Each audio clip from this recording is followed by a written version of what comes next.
Antes de começar, uma recomendação. Se você ainda não ouviu os episódios anteriores desse podcast, corre lá para ouvir e assim entender a sequência da história.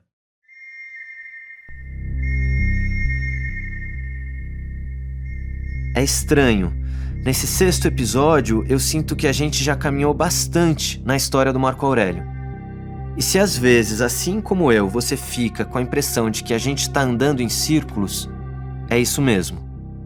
Esse caso é cheio de trilhas que não se encontram. Parece um labirinto, mas um labirinto caprichoso que vai criando sua própria lógica à medida que avança. E eu sinto que entender essa lógica talvez seja a chave para entender o mistério. Lembrando, a reconstituição feita pela investigação policial chegou à hipótese final de que Marco Aurélio teria voluntariamente fugido. Uma possibilidade que a família recusa, como a gente viu no episódio passado, o episódio 5. Você acredita que o Marco Aurélio esteja vivo? Eu tenho certeza. Um morto não se esconde durante tanto tempo. As buscas incessantes durante semanas com helicópteros e homens especializados foram em vão. No inquérito aberto pela delegacia de Piquete, foi feita a reconstituição até o último momento em que o Marco Aurélio foi visto. A partir daí, a polícia foi atrás de hipóteses. Mas sem nenhuma pista, o inquérito não esclareceu nada. Então, como a investigação policial não deu em nada, a gente vai voltar novamente os olhos para a família, que acabou inventando o seu próprio método de investigação. Eles criaram quase que um inquérito paralelo de anos de dor, esperanças e expectativas. E tudo isso está materializado numa simples caixa. Todas as informações a respeito do desaparecimento do Marco Aurélio estão aqui. E hoje, até mesmo as mais antigas estão sendo novamente verificadas. A família fez até um novo cartaz. Essa reportagem da Globo é de 89, 4 anos depois do desaparecimento de Marco Aurélio. E nela é mencionado a tal da caixa que o seu Ivo me apresentou pela primeira vez em 2019. Um material precioso e importante que tem ajudado a gente a contar essa história. Os diários do seu Ivo, a fita com a Neuma interrogando Juan, o cartaz original de Procura-se Marco Aurélio, tudo vem da caixa. Mas tem ainda muita informação que vem de lá que eu ainda não dividi com vocês. Durante estes 4 anos, a família já recorreu a tudo. Por isso, nenhuma informação é dispensada. A última veio do sul de Minas, onde Marco Aurélio teria sido visto na cidade de Três Corações. Essas informações é que nos animam a continuar nas buscas. Eu tenho a impressão que está por muito pouco tempo a gente encontrar o Marco Aurélio. O Caqueio vai estar em qualquer lugar aí, está em qualquer lugar e nós vamos chegar nele. Nesse trecho da mesma reportagem da Globo, você ouviu a voz do seu Ivo e também da Neuma, a mãe do Marco Aurélio. Até falecer em 2015, ela também foi incansável na busca pelo filho, indo atrás de cada suspeita que surgia e que muitas vezes, para a polícia, não parecia promissora. E esse é um ponto importante que eu só entendi depois de mergulhar no inquérito e na caixa. Policiais não registram tudo oficialmente, porque eles lidam com um foco específico, uma linha investigativa. Já uma família desesperada não tem foco, nem linha, nem um recorte para onde olhar, a não ser o horizonte urgente de encontrar o filho. E a família Simon, especialmente, anota tudo em detalhes, numa linguagem própria, um labirinto próprio. Essa é a diferença. Caqueio vai estar em qualquer lugar aí, está em qualquer lugar e nós vamos chegar nele. Eu acho importante ouvir essa voz de mãe, a Neuma, vinda lá dos anos 80. Ela dá uma noção da responsabilidade que eu senti quando eu me vi no meio daquela sala e na frente daquela caixa com décadas de buscas. Então, resumindo, você pode ter certeza que a gente vai tomar todo cuidado e, além disso, a gente vai digitalizar e vai te entregar uma cópia. Porque aí você vai guardar num HD do tamanho do celular tudo isso que ocupa metade da sala da sua casa. A sala onde a gente estava filmando ainda tem o mesmo sofá de couro marrom, que segundo o seu Ivo, foi onde o chefe Juan dormiu na véspera da expedição, lá em junho de 85. As poltronas viraram apoio para pilhas e pilhas de papéis. E no meio da sala fica uma mesa de centro grande onde o seu Ivo espalhou cadernos e lembranças, como uma foto onde a gente pode ver os 5 filhos do casal Simon dormindo no mesmo quarto. É muita coisa. Aqui são as impressões digitais do Marco Aurélio. Aqui são as impressões digitais dele, sabe? A fim de que você tinha as impressões digitais juntos? Eu tenho do Marco Aurélio porque em caso de um desaparecido, alguma coisa, para confrontar na polícia, sabe? Instituto Médico Legal. Tem impressão digital, tem de tudo. O Marco Aurélio não foi só uma pessoa, diversas pessoas que avaliaram. Há pouco tempo, não só essa espírito, uma outra pessoa, uma cigana, fez uma avaliação dele. Seu Ivo, Marco Aurélio não era desse planeta. Ele tinha uma missão a fazer aqui. Por isso que ele era místico. Isso aqui, ó. Sherlock Holmes. Isso é um desenho do Sherlock Holmes, colagens do Sherlock Holmes que ele fazia. Isso ele fazia. Ou seja, olha aqui, ele era fanático pelo Sherlock fanático Holmes. Por essa. Olha aqui, ó. Baker Street, que é o Sherlock Holmes. Aqui, ó. Até 007 invejaria a máquina. Ele era impressionante. Isso tudo são colagens que ele fez. Sim. Pegar na mão aquelas colagens feitas por uma criança e ver o carinho com que o seu Ivo guarda aquilo no meio de um monte de pista de investigação policial é uma coisa que mexe, que machuca um pouco. E a verdade é que, quando eu voltei para o meu escritório com a caixa e comecei a organizar todo esse material, eu não consegui evitar a seguinte pergunta: será que o que a gente procura não poderia estar ali nos registros da própria família? E sem que eu me desse conta, eu comecei a ficar angustiado. Você fala, Marcelo, eu não tenho tempo. Estamos precisando de uma resposta, etc. Mas é o que você também me disse aqui, que a paciência é a rainha das virtudes. Marcelo, eu tenho 82 anos. Vou fazer 83 agora em fevereiro. Eu já tive 2 infartos. Eu não sei quanto tempo eu tenho de vida. Se eu não tiver mais nenhum infarto, quantos anos eu vou viver mais? 20 anos? 10 anos? É isso que quando eu digo eu não tenho tempo. O meu tempo está... My time is going. Meu tempo está acabando.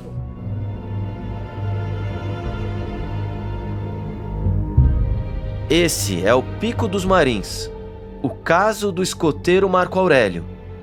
Episódio 6, A Caixa.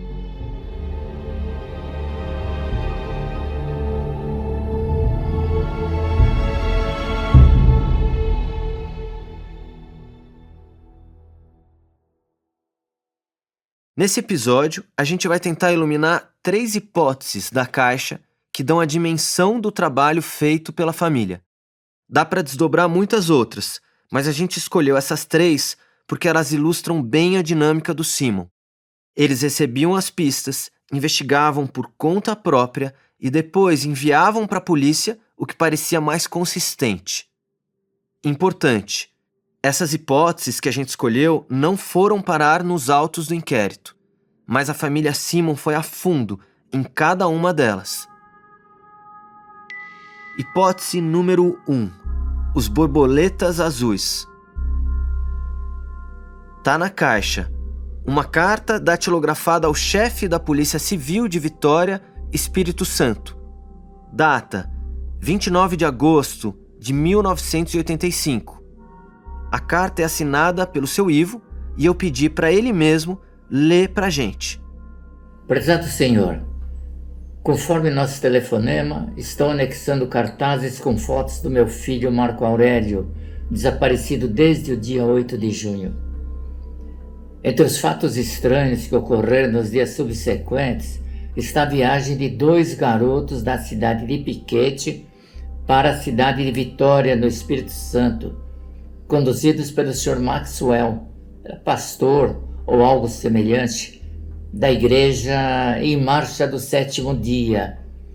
Ouvido na ocasião, o Sr. Maxwell informou que a Igreja em Marcha do Sétimo Dia é ramificação da seita Borboletas Azuis e que realiza viagens periódicas entre Piquete e Vitória. A esta altura, como continua grande o mistério em torno do desaparecimento do Marco Aurélio, solicito a Vossa Senhoria a gentileza de verificar se há no endereço dessa igreja em Marcha do Sétimo Dia ou na sede dos Borboletas Azuis algum garoto com as características descritas no cartaz. Cordialmente, Ivo Simon. Como eu disse antes, é como um labirinto. E eu não sei se te chamou a atenção, mas eu destaco aqui uma palavrinha da carta enviada pelo seu Ivo ao delegado de Vitória. É a palavra seita. Borboletas Azuis era uma seita que andava ali pela região. Então disseram, pegaram o Marco Aurélio e levaram ele para algum lugar. Aí eu conversei isso com a polícia chamou, falei que estava circulando esse boato, chamou o Maxwell, que era o líder. E ele falou, realmente nós levamos uns garotos e deu o endereço.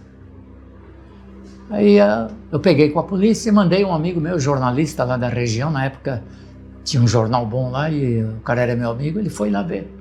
Simplesmente era uma casa abandonada. Aí eu falei para a polícia, pô, para mim o cara é suspeito, se ele dá um endereço lá de uma casa abandonada dizendo que levou os garotos para lá, que conversa é essa?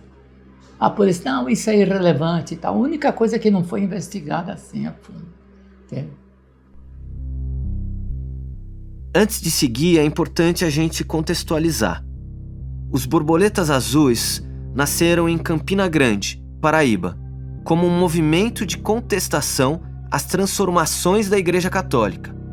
O fundador foi um empresário Roldão Mangueira de Figueiredo, e suas ideias messiânicas misturavam o catolicismo tradicional com o espiritismo.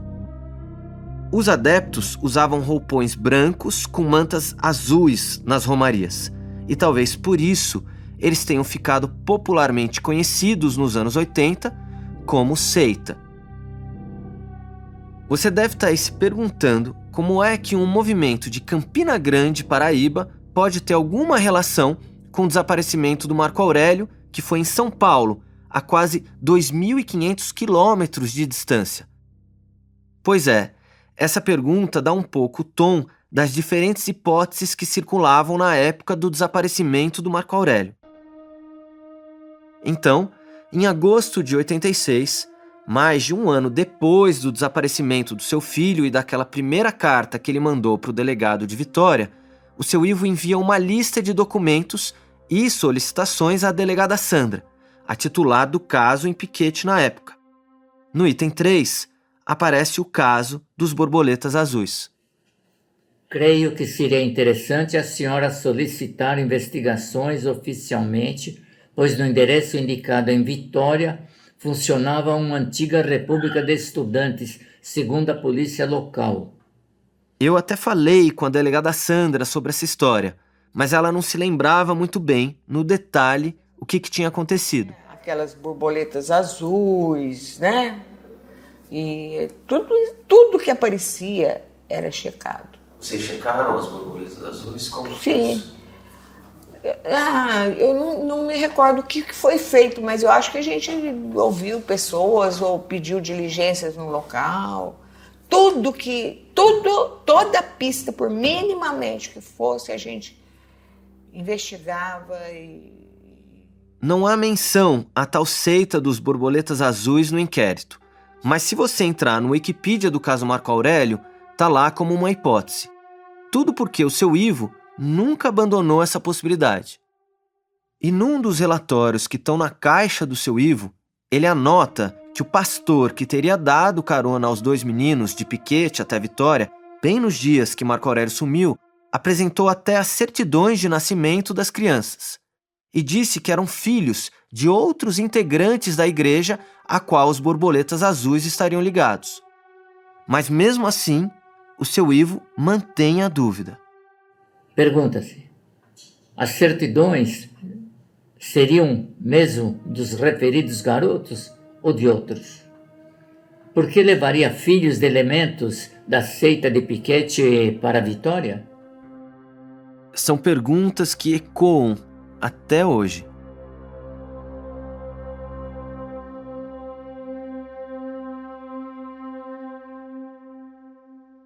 Aqui eu vou pedir licença para fazer uma reflexão mais pessoal. Essa história dos borboletas azuis, apesar de ser interessante, nunca me pegou. Sempre que eu vou para Piquete, alguém menciona essa hipótese. E a gente até tentou aprofundar mais a pesquisa sobre esse grupo, mas não veio nada muito relevante. E o que existe de material sobre a tal seita não dá a entender que seja um grupo com qualquer atividade suspeita ou criminosa. Conversando com o Ivan Mizanzuki, que conhece bem essa questão desde que ele fez, seja o podcast do caso Evandro ou depois o Altamira, ele me lembrou do pânico que existia nos anos 80 relacionando seitas a crimes. A boataria corria solta e ainda corre. Fato é que não tem nenhum documento oficial ou indício concreto sobre a relação dos borboletas azuis e o Marco Aurélio. O que me leva à conclusão de que essa história só sobrevive porque o seu Ivo recebeu uma pista e, como ele fez e ainda faz até hoje com qualquer pista, ele deu corda, foi atrás, insistiu e nunca desistiu. Veja bem, nós estamos apenas buscando provas para uma fase do acontecimento, mas isso não encerra o mistério. Quem matou ou quem sumiu com o Marco Aurélio? Esse é o ponto.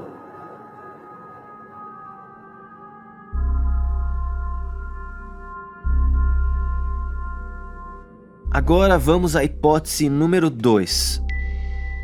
Essa história me chamou muito a atenção revirando a caixa, visto a quantidade de registros e documentos que eu achei. É o caso de Coritiba. Ele é duro e difícil de aceitar e aconteceu em junho de 86.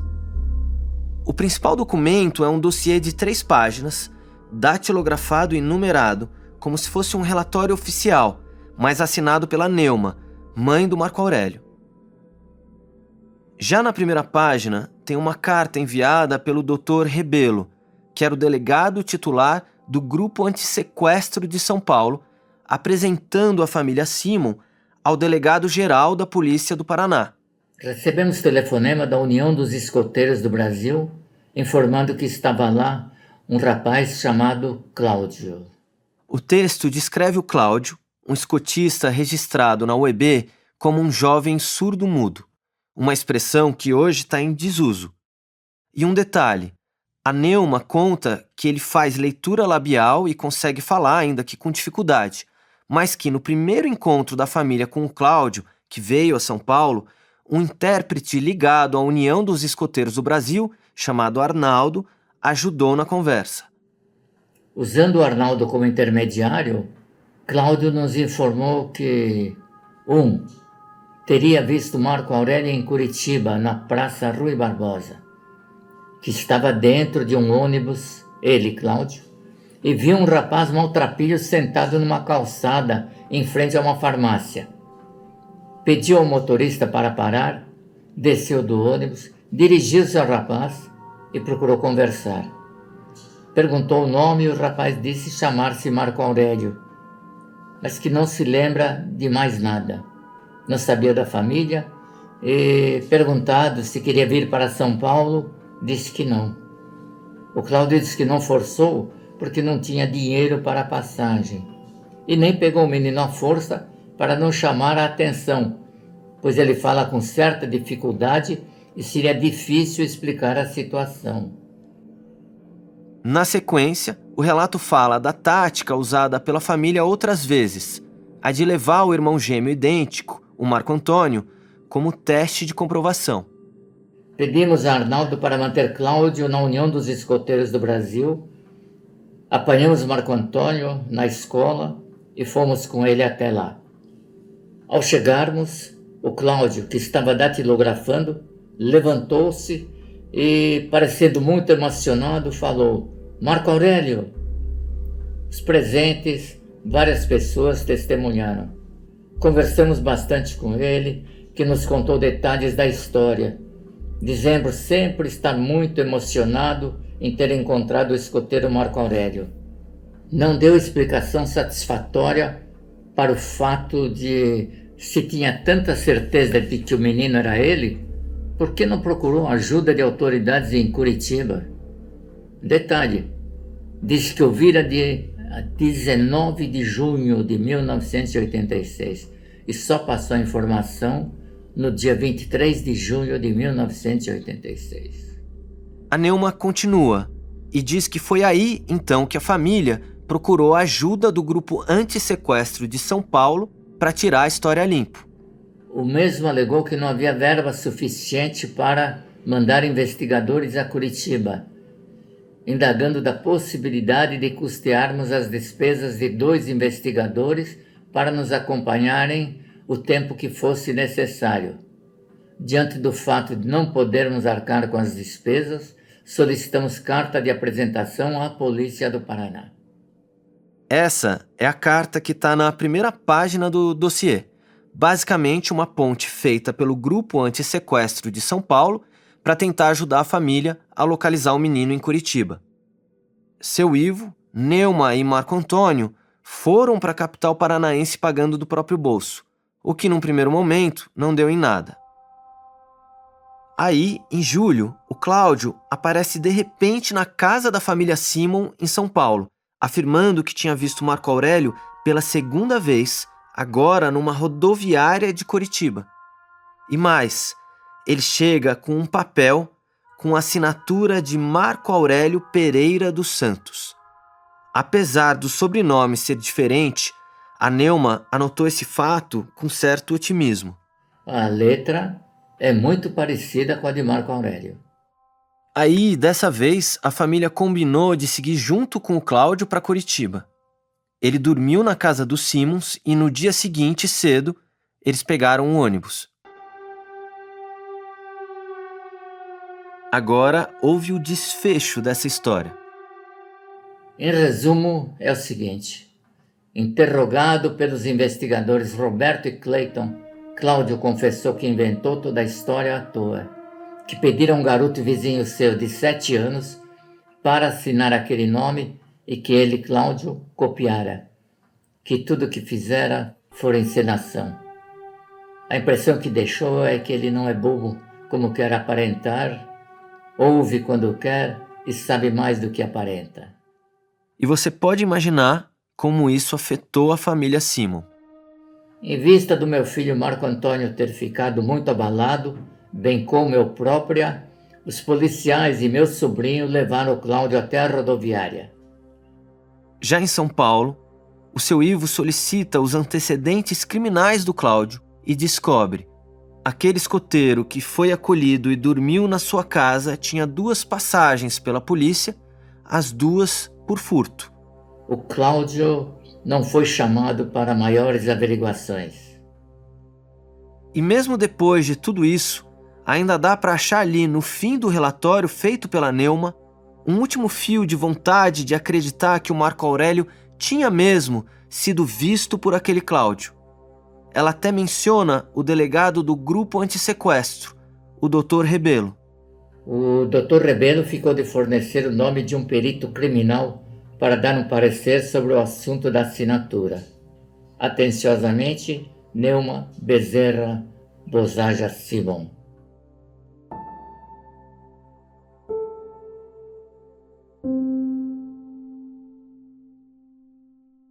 As interrogações se acumulam na caixa e a família ia até o limite para respondê-las.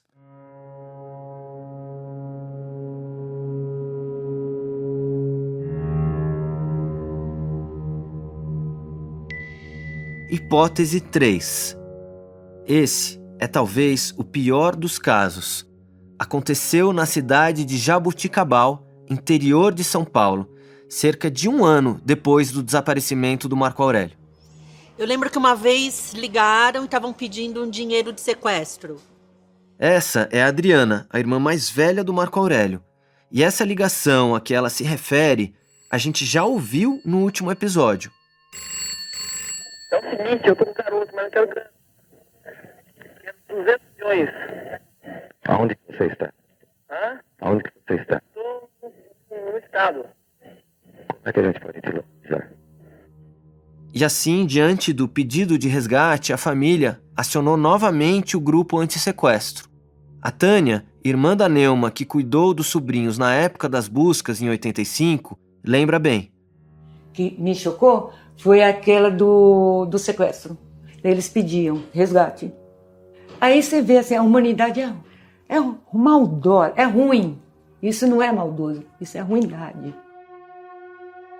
Os sequestradores pediam um valor alto em dinheiro. E pior, deram um prazo de 48 horas para a família juntar uma quantia que era muito distante da realidade dos Simons. Que marcaram um lugar que só podia ir a Neuma para levar o dinheiro de resgate do Caquei. E aí você se vê numa cena de filme, que aí queriam que a minha mãe fosse entregar o dinheiro pro sequestrador. Mas aí não podia pôr minha mãe numa situação de risco. E aí a polícia falou, não, a gente vai encontrar uma pessoa parecida com a sua mãe, uma policial parecida com a sua mãe, para poder levar o dinheiro. O desespero era tanto, visto que eles não tinham recursos, que eles tiveram uma ideia para lá de arriscada. Daí eu me lembro que eu cortei papel também, a beça, para botar em sacola, sabe, para levar. O que eram os papéis que você cortou? Eram papéis. Jornal, revista, e fazer o negocinho, botava um na frente e outro atrás, de dinheiro, sabe? Para levar o resgate. Eles foram. Não tinha dinheiro na sacola? Não, e nem tínhamos dinheiro fora da sacola também, para poder botar na sacola, entendeu? Ou seja, levou isso, uma sacola pesada de papel. Tudo cortado bonitinho, como se fosse nota de dinheiro. Se abrisse, a primeira camada que ia ver dinheiro. Então, até aquele momento, tava uma situação, sabe aquela coisa, parece aquela coisa de filme? Não, vai dar tudo certo. Você imagina, aí você já começa a imaginar aquela policial disfarçada que vai levar o dinheiro. A cena foi montada. Policiais armados, escondidos e apostos.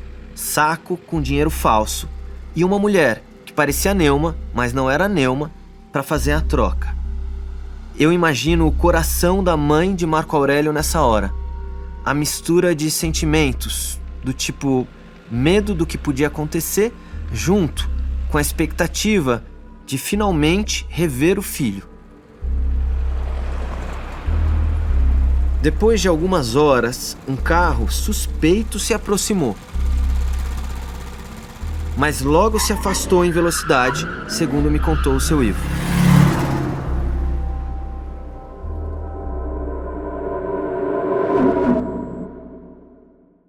Até hoje, ele se lamenta quando lembra que a policial que estava lá se passando pela Neuma sequer anotou a placa do carro suspeito. Será que de fato eram os sequestradores com Marco Aurélio e naquele dia eles perceberam o plano da polícia e deram um fim no escoteiro? Esse tipo de dúvida atormenta até hoje a família Simon. E, para piorar, as tentativas de extorsões se repetiram.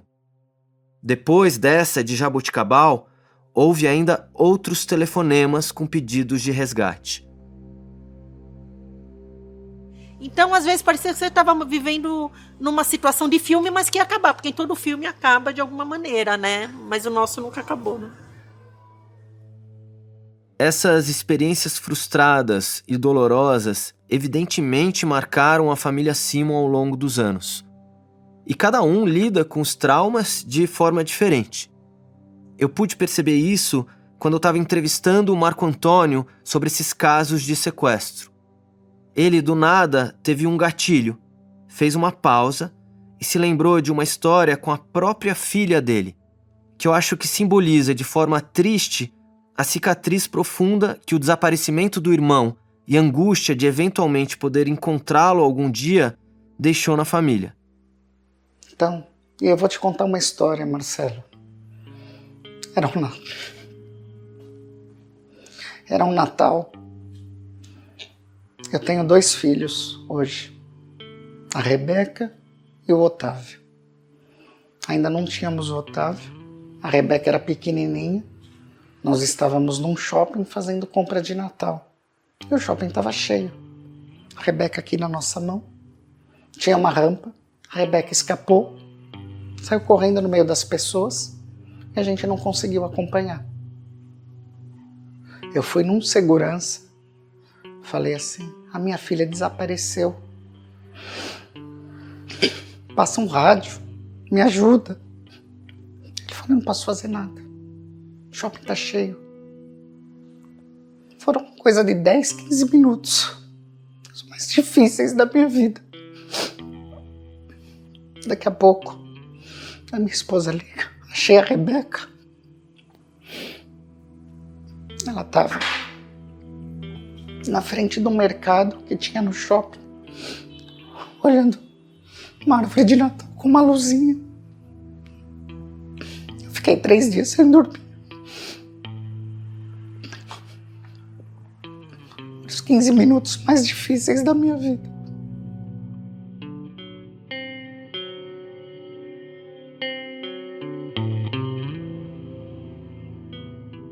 Foi difícil ouvir esse relato do Marco Antônio.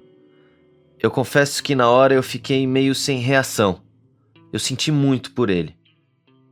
E a verdade é que, pesquisando e ouvindo a família Simon, eu compreendi que, para muito além do mistério, que eu sei que foi o que me moveu muitas vezes e o que também te levou a me escutar até aqui, a questão do desaparecimento de pessoas no Brasil é um tema muito, muito complexo. Não só pelo lado emocional, psicológico e traumático, que impacta de forma diferente cada família, mas também pelo lado mais duro, sob o ponto de vista social. O aspecto público desse problema, dos números que assustam. São muitas as famílias que passam pela dor dos Simons. Para se ter uma ideia, o Brasil tinha em 10 de novembro de 2022 mais de 88 mil pessoas desaparecidas. E quase 30 mil eram crianças e adolescentes de até 17 anos. Isso de acordo com o Sinalid, o Sistema Nacional de Localização e Identificação de Desaparecidos. Ou seja, no Brasil, em 2022, com toda a tecnologia à nossa disposição, a gente ainda não tem políticas e ferramentas avançadas para localizar desaparecidos. É duro de pensar que, se você perdeu o seu celular, você acha rapidinho. Se você tiver um filho desaparecido, não.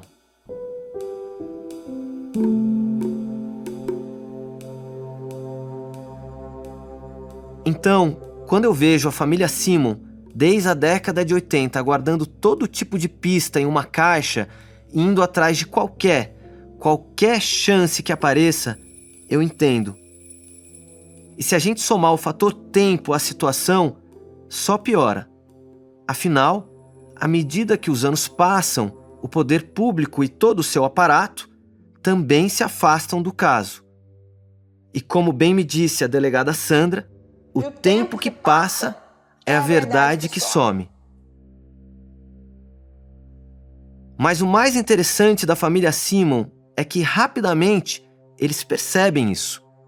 Talvez por serem todos profissionais de comunicação e principalmente o seu Ivo ser um jornalista com bom tráfego, eles entendem que uma vez o inquérito, arquivado pela polícia em 1990, e não sendo mais procurados pelos noticiários, os cartazes de Procura-se Marco Aurélio, seguidos de telefonemas anônimos, talvez nunca alcançariam o seu objetivo.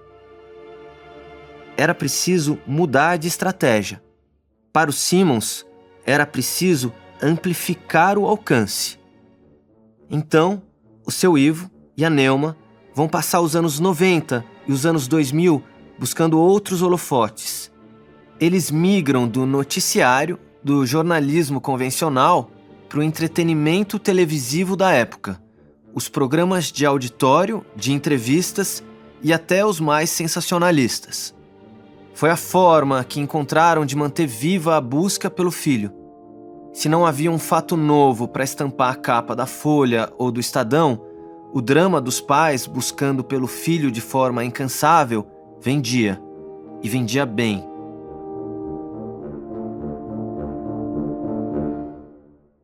A gente vai falar mais sobre isso no próximo episódio. Mas antes, eu preciso dar um aviso. Nós vamos fazer uma pausa agora nessa temporada do podcast e voltar em janeiro com os 4 episódios finais, porque ainda tem uma boa parte da história que eu não contei para vocês. O que eu acredito, meu ponto de vista? Como eu estive com Chico Xavier, e o Chico disse assim para nós: eu só me comunico com entes desencarnados. Então nós perguntamos: Marco Aurélio então está vivo? Ele disse: eu não disse isso, mas eu acredito nisso, porque ele disse: eu só me comunico com entes desencarnados. A saga da família Simon inclui conversas com médiuns famosos e com algumas testemunhas que afirmam terem visto sinais suspeitos no Pico dos Marins. Então, eu quero dizer para vocês o seguinte: a gente só trabalha com uma hipótese de encontrar o Marco Aurélio. A ufologia, ela trabalha nesse sentido, não tem outro. Então, quando as pessoas, muita gente fala, o Marco Aurélio foi abduzido, você primeiro precisa entender o que é uma abdução. E ainda tem uma outra razão para essa pausa acontecer. Enquanto a gente produzia e lançava os primeiros episódios desse podcast, descobrimos algumas informações novas e bem relevantes. Principalmente quando eu fui para Piquete, há menos de um mês, acompanhar as escavações que a polícia resolveu fazer na montanha. De cara, algumas perguntas ficam no ar. O que levou de fato a polícia a fazer as 2 escavações, uma em 2021 e a outra agora em 2022? O que está por trás da procura por corpos no meio da mata na base dos Marins? Por que a antiga casa do seu Afonso de repente está no centro das atenções da polícia? Calma, a gente vai chegar lá. Mas hoje eu encerro com um velho ditado que eu escutei em Piquete e que diz muito sobre esse caso. Cidade pequena é tudo pequeno, menos a língua do povo. Ô mãe, benção. Aqui você tá sabendo que descobriram a história verdadeira do Marco Aurélio, aquele um que sumiu no Pico a Caveira? A filha do Afonso morreu faz 3 dias, do Afonso Gídio. E antes de morrer ela contou a verdade no hospital. Ela falou que no dia o Marco Aurélio chegou lá pedindo socorro de noite e ela tinha um irmão que não regulava da cabeça, né? Diz que o tal de João, que era irmão dela, catou a espingarda do Afonso Gide e matou o Marco Aurélio. Eu te espero em janeiro de 2023, com os 4 episódios finais, em que a gente vai ligar todos os pontos dessa história.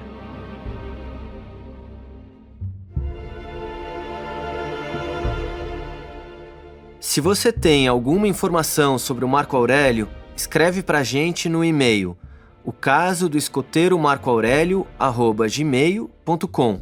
Eu vou repetir: ocasodoescoteiromarcoaurelio@gmail.com.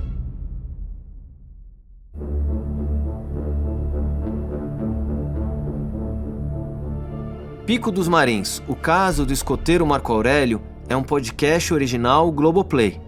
Eu sou o Marcelo Mesquita e assino a direção, o roteiro e a criação do projeto. A direção geral é do Ivan Mizanzuki. Pela Globo, o Fábio Silveira é o gerente de podcasts e o analista de conteúdo é o Marcelo Sobata. A produção é da Trovão Mídia. Produção executiva por Ana Bonomi, Luísa Vassalo e Morena Cote. Roteiro de José Orenstein e Silvia Gomes. Edição de som e mixagem, Bia Guimarães. Trilha sonora original por Mariana Romano. Assistência de produção por Ana Azevedo. Som direto por Flávio Guedes, produção de set de Rafael Botino, pesquisa e checagem de Isabela Cabral, pesquisa de mídia por Juliana Borges e Estela Grisotti, consultoria de pesquisa e acervo de Ivo Simon, consultoria jurídica de Elisa Cruz, apoio logístico e transporte do Jonas, transcrições por Sofia Magagnin e Marina Sequinel, gravado no Trampolim Studio em São Paulo. Nossos agradecimentos especiais à família Simon. Esse podcast baseia-se em documentos públicos e entrevistas concedidas com consentimento dos entrevistados. Não se trata de uma investigação policial. A família Simon não interferiu e não tem nenhuma responsabilidade sobre o conteúdo desse podcast.